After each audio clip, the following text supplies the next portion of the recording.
What causes low back pain? That's a question we get asked very frequently in the clinic, and it's a topic that's worth serious consideration. Take, for example, if somebody told you that you had knee pain or shoulder pain, you'd want to know precisely what was going on. You wouldn't be happy with just a diagnosis that you had pain in an area that you already knew you had pain in. Well, unfortunately, this is the situation for low back pain, that it generally is referred to as really a region of symptoms rather than actually identifying what structures are causing the problems. And that's very important because from a clinical point of view, you need to identify what structures are causing pain in order to be able to plan the most appropriate treatments. So the reality is that, and this is a global issue, the description of low back pain just tells you where you're sore. It doesn't tell you what's wrong. And this is one of the big problems that researchers have too, because there's a lack of specific definition of what the underlying problem is. And that means that it's very hard to group people together according to what's actually causing their pain. So that's a significant research challenge. But anyway, in terms of what we're discussing today, I think we need to be aware of, first of all, what structures can cause pain in the back. So I'm going to just describe some of those things. Muscle is probably the thing that most people who have modest low back pain assume that there's a muscle strain. I would say, in my experience, muscle strain isn't particularly common in the lower back, but if it does occur, it's usually a very short-lived discomfort that wouldn't last more than a couple of days and certainly wouldn't cause debilitating discomfort. So if there is a muscular issue, it certainly isn't something that would cause persistent problems. I'm going to come back to other aspects of muscle pain in a minute, but just in terms of what structures can be sore, muscle is the first one. The next is the ligaments, and that's something you rarely ever hear discussed in the context of low back pain, but just like every other joint in the body, the ankle, the knee, the shoulder, the wrists and hands, ligaments can be strained from twisting or pulling or falling or those kind of activities. And there are lots of ligaments that join each part of the vertebrae from one vertebra to the next, so they can get involved and become irritated. So ligaments are another potential cause of pain. The joints themselves, so each vertebra has two little joints, one on either side, called facet joints. These are pairs of joints, and this joint can get irritated, and there's a capsule around it, which is like a sinewy ligamentous structure, so you can get capsular irritation around the facet joint, and that tends to cause pain off about an inch off to the side of the spine if the facet joint is causing problems. And then, of course, we come to the structures that most people would be more familiar with: the disc, which is the central shock absorber right in the middle of the spine, and the nerve roots, which are part of the spinal cord, and they pass close to the disc and then come off to the sides of the spine to get down into the legs, in the lower back, and in the neck to travel into the arms.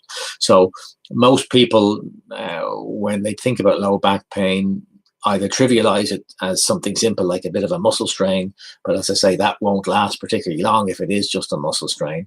And then at the other end of the scale, you have disc bulging or disc prolapse with nerve root compression, which causes full-blown sciatica. So it's very important from the clinician's point of view that we try to identify what structures are causing the pain, first of all, because there are different kinds of managements depending on what's causing the problem. We also need to identify where you are on the scale of severity: mild, moderate, severe. On the severe end of the scale, we need to consider other possibilities of things that could be causing pain. Sometimes they're non-mechanical things, which are other kind of conditions, or if there's been significant trauma to the spine, we need to consider, is there potentially bony injury, fractures, or is there a lot of structural damage that we would need an MRI scan and potentially a surgical referral? So that's folks at one end of the severe end of the scale, which represents a fairly small proportion, probably 10% of the total back pain population. So the other 90% fit into a much more general category where you really just have to spend time trying to identify what structures are sore and trying to plan the most appropriate treatments. Some of the other clues we look for is that detailed examination is very, very important to try and identify what directions of movements hurt, what directions ease. That can give us clues as to what structures are problematic, and also the kinds of activities that aggravate pain. Say somebody who has disc irritation but not a full-blown disc prolapse. Usually if the disc prolapses, it will cause pressure on the nerves, so people will get sharp shooting pain radiating down a leg, or maybe two legs if it's particularly severe. So we know that that the nerves are being compressed and irritated. Sometimes that's more intermittent, and it's only if you've been bending over for a period of time in the garden, or sitting for long periods of time, long drives, or end of the day's work, where the sustained compression over time causes gradual irritation of the disc. And as the disc starts to get more irritated and more compressed, it can put intermittent pressure on the nerve, and then when you get up and move around, the symptoms go away. So patients in that category, sometimes the MRI scan doesn't show that the disc is bulging permanently, because it isn't bulging permanently, it's bulging temporarily. So they can be more difficult patients to diagnose, and very often the scans don't really give us a huge amount of information there. People who get catches of pain or twinges of pain as they move in certain directions, what that tells us is that there's a direction of movement that's stressing the structures in the spine, and very often that's either because of a lack of flexibility in that direction, and so specific examination helps to tell us whether that is the case or not, and if it is, then our treatments are directed towards that.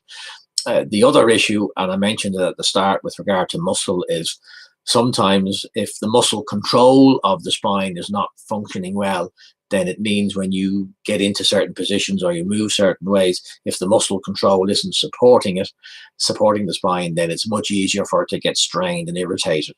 And bending forwards is an absolute classic. So how frequently do you hear people saying, well, I just bent over to put my shoes and socks on, or pull the plug out of the wall and I got locked, or my back seized, or I got a sharp stab of pain, or bending over to brush your teeth. These kind of things, which are normal everyday movements when the spine is functioning well, the spine and pelvis and all the associated structures, that shouldn't cause a structure to suddenly fail and get irritated. But of course, it's such a common thing clinically. Sometimes you get early warnings that the movement feels a bit stiff. Other times it just catches you completely by surprise. And I often say to people, that's a bit like patients who have heart pain. Sometimes they'll get angina and shortness of breath, which tells you that there may be something going wrong with the heart. But an awful lot of people wouldn't get any indications at all. They just get an acute episode, and we don't really know the reasons why. Sometimes we get these warning signs, and other times we don't. But that's the reality that we see clinically. So then there's another group of patients where there isn't any dramatic history or dramatic trauma. It's just a gradual onset problem. And again, in the clinic, when we see these people, first of all, you have to identify and try and reduce the soreness in the painful structures, but you've also then got to dig a bit deeper and try and find out why these areas are under pressure and what things can be done to try to change that. In the next video, I'm going to look at the mechanics of what causes the structures to get sore. So next week, we'll do a second part of this video, not just looking at what structures can cause the pain, but how they can become irritated. And therefore, if we can identify how they become irritated, we've got some potential strategies to try to improve or reduce the risks. So a quick summary again: With low back pain, the clinical challenge is to identify what structures are sore. Is it a simple muscle issue as number one option? Is it a facet joint and the associated capsule around the facet joint? Is it the ligaments that join the joint components together? Is it the disc? Or is it the nerve root?